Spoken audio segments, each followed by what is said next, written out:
काम किया, बल्कि आपको अगर मौका मिला है, हमने अगर कुछ किया है, उसमें कमी है, तो उसको और अच्छा करके इस प्रदेश की जनता का भला करने का काम करें।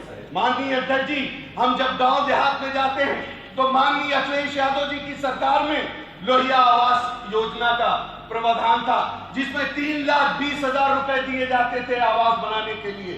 बहुत से ऐसे लोग हैं जिनको पहली किस्त मिल गई, दूसरी किस्त ना मिलने की वजह से आज वो छप्पड़ लगाकर बारिश के मौसम में अपने घर वालों को महफूज करने की कोशिश कर रहे हैं। हमने तो ये सोचा था कि आपके बजट में अगर उसको खत्म किया जाएगा तो किसी न किसी के नाम पर आप 6,40,000 की योजना लाकर एक अच्छा मकान देने की बात करेंगे, लेकिन आपने उसको भी काट कर 1,20,000 कर दिया।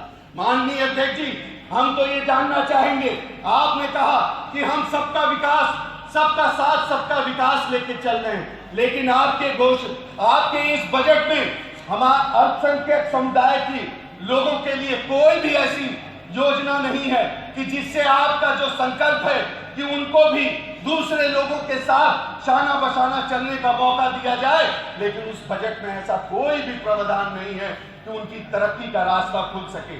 माननीय अध्यक्ष जी, ज्यादा ना कुछ कहते हुए सिर्फ एक अपील करूंगा आपसे, और सदन में अभी कुछ दिन पहले हमारे एक माननीय सदस्य ने कहा था कि हम हज यात्रा को नहीं जाने देंगे, हम हज यात्रा की सब्सिडी, मैं आपसे ये अपील करूंगा और सदन से भी अपील करूंगा कि इस सदन से एक पास होना चाहिए भारत सरकार के लिए कि जो मुसलमानों को सब्सिडी दी जाती है उस सब्सिडी को बंद कर देंगे, हज की सब्सिडी को बंद कर दिया जाए। अगर आप वाकई मुसलमानों की सब्सिडी देना चाहते हैं तो उनको तालीम के क्षेत्र में सब्सिडी दीजिए, अगर आप कुछ करना चाहते हैं तो उनको रोजगार में सब्सिडी दीजिए, आप बंद कर दीजिए हज की सब्सिडी।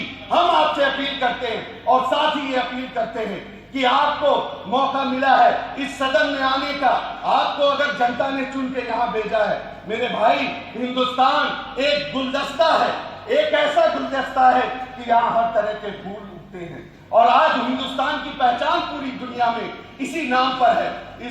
इस हसीन गुलदस्ते को मिटने ना दो। और इस बात से अपनी बात को खत्म करूंगा कि हवेली, जौहर कानपुरी का एक शेर है कि हवेली झोपड़ी सबका मुकद्दर फूट जाएगा। अगर ये साथ हिंदू और मुसलमानों का छूट जाएगा, दुआ करो कि इनमें रहे मोहब्बत बाकी, अगर ये मोहब्बत टूट गई तो भारत टूट जाएगा। विधानसभा में मौका मिला है आने का,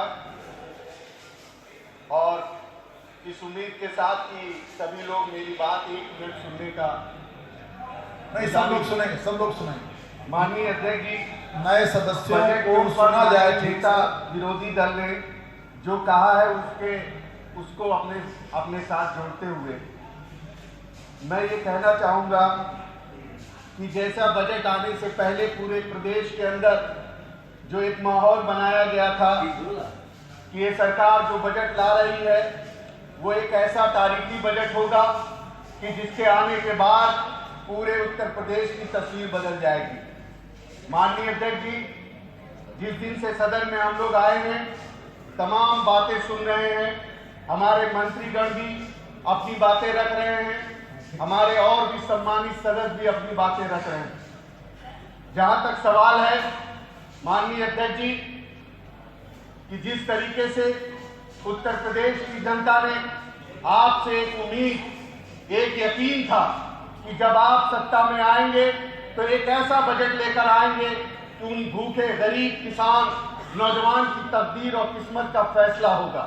लेकिन बड़ा अफसोस के साथ मुझे कहना पड़ता है माननीय अध्यक्ष जी कि जब बजट सामने आया तो सबसे पहले वो किसान जो उम्मीद लगाकर बैठा था कि भारतीय जनता पार्टी का बजट आने के बाद मैं अपनी बेटी की शादी करूंगा, मैं अपना घर बनाऊंगा, मेरा सारा कर्ज माफ कर दिया जाएगा, लेकिन अफसोस कि सारा कर्ज माफ तो नहीं किया गया, बल्कि एक छलावे के साथ कहा गया कि आपके 1-1 लाख रुपए माफ कर दिए जाएंगे, जो कि आपके जो संकल्प पत्र था उसमें आपने ये साफ लिख दिया था कि हमारी सरकार बनने के बाद सभी लघु और सीमांत किसानों के फसली ऋण को माफ कर दिया जाएगा।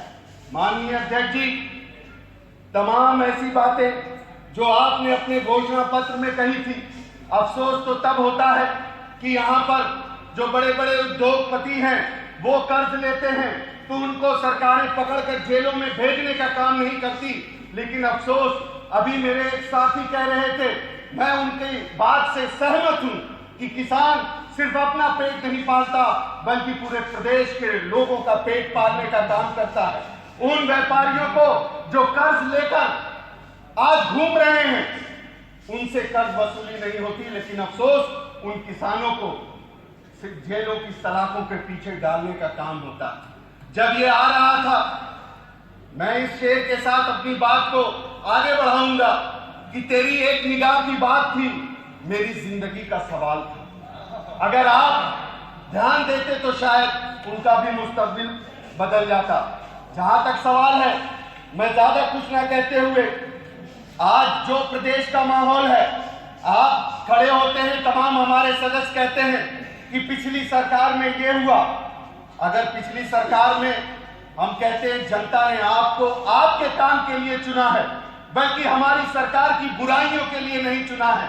आज माहौल ये है कि हमारे घर की बहन बेटियां सफर करने से डरने लगी हैं। आज अभी कुछ दिन पहले फर्रुखाबाद के अंदर क्या होता है आप देख लीजिए। आज कहीं ना कहीं सदस्य बैठकर तमाम ऐसी बातें करते हैं सदन के अंदर, सदन के बाहर। बड़ा अफसोस होता है। अगर आप धर्म की बात करते हो, माननीय अध्यक्ष जी, तमाम आपके लेख दैनिक जागरण, अमर उजाला, हिंदुस्तान में छपते रहे। हमें भी कभी कभी हमने भी उसको पढ़ने का मौका मिला है। माननीय अध्यक्ष जी, मैं सदन के सामने ये बात रखना चाहता हूं कि किस धर्म की किताब में इंसानियत का कत्ल करने को सही कहा गया है। अगर कोई गलत कह रहा है तो क्या हम उसी के रास्ते पे चले जाएंगे? आज अफसोस हो रहा है, अभी हमारी एक बहन सदस्य ने कहा था कि राम राज की स्थापना हो गई है। क्या राम राज की यही स्थापना है कि 22 करोड़ की आबादी में सबसे बड़े अल्पसंख्यक समुदाय की औरतें, बहनें और बेटे आज सफर करने से डरने लगे हैं? क्या यही राम राज है? राम की यही कल्पना थी? राम की कल्पना तो यह थी कि इंसानियत के लिए राम ने लड़ाई लड़ने का काम किया, भगवान राम ने। अगर आप भगवान राम के मानने वाले हो तो प्रदेश के अंदर ऐसा माहौल लाओ कि यहाँ का एक एक इंसान खुशहाली से घूमने का काम करे, उसको ये महसूस हो कि वाकई एक सन्यासी, एक योगी की सरकार आ गई है। अगर आप चाहते हो, माननीय अध्यक्ष जी, दूसरी बात कहूंगा कि आपने कहा था कि जब हमारी सरकार आएगी तो हम पुलिस भर्तियों को बिना पक्षपात, जात, धर्म के हम भर्तियां करेंगे और मेरिट के आधार पे करेंगे। लेकिन अभी जो सूचना आई है कि आप परीक्षा ला रहे हैं मेरिट को हटाकर। दूसरा, आपने कहा था कि कानून व्यवस्था को अच्छा करने के लिए, महिलाओं को सुरक्षा प्रदान करने के लिए हर जिले में हम 3 महिला थाने बनाने का काम करेंगे। लेकिन आपके बजट में ऐसा कुछ नहीं है। साथ ही आपने कहा था कि हमारी सरकार आने पर हम नौजवानों को अच्छी शिक्षा देने के लिए, आगे बढ़ाने के लिए, वो नौजवान जो इस प्रदेश का भविष्य है, वो नौजवान जो आगे जाकर उत्तर प्रदेश का नाम रोशन करने वाले हैं, उनकी हम सहायता करेंगे, उनको हम आगे लेके जाएंगे, हम उनको टेक्नोलॉजी से जोड़ेंगे।